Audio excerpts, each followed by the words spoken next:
I give them a simple example. I say that's the 7 leadership principles that I wrote down almost 30 years ago now and carried in my pocket every day when I was on that ship, for What were sure.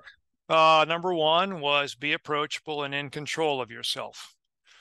Because if you can't control yourself over things going wrong, if you become explosive and blow up at people, how are they going to believe you can control the ship in the hour of emergency or peril? So that was number one: be approachable and in control of yourself. Number two, be consistent.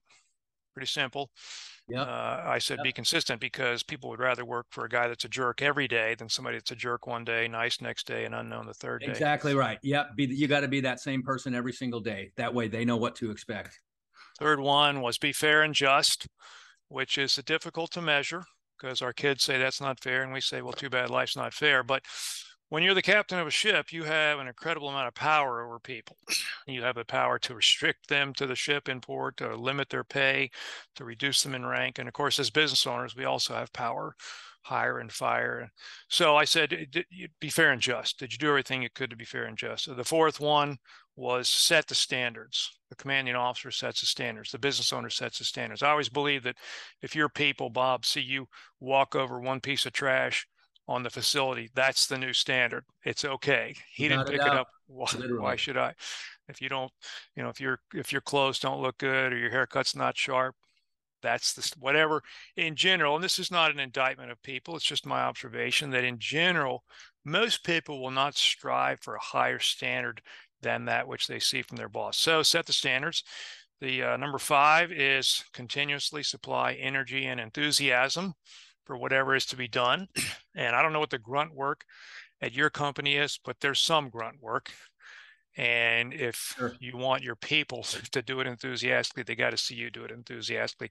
On a Navy ship, that's field day, cleanup. Yeah. And when I was the captain of the ship, I said, Same thing in a 3-story building. right, everybody cleans up. Nobody gets to leave a mess behind. I have to be as enthusiastic as I want them to be.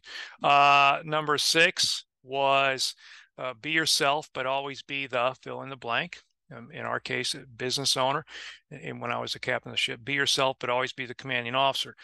And there was a story about a British admiral many decades ago who was talking to a group of his commanding officers. And he said to them, your crew will never forget the sight of you pushing a pickle down the bar with your nose.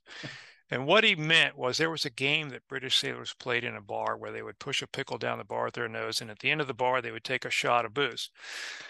And his point was, if you want to go out with your men for one drink, that's fine. After that, get back to the ship.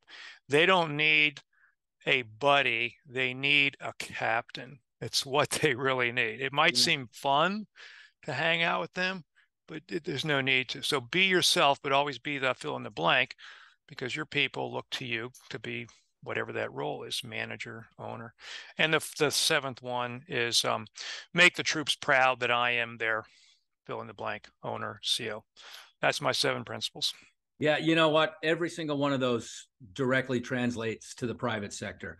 You know, the pickle comparison, for example. It's the same thing when you're the leader of an organization. They need to see you be a leader, and they don't really want to see you be something less than that or other than that, and it can throw them off. And then the seventh one, you know, your culture and values is something that I spend a lot of time looking at as the leader of my organization.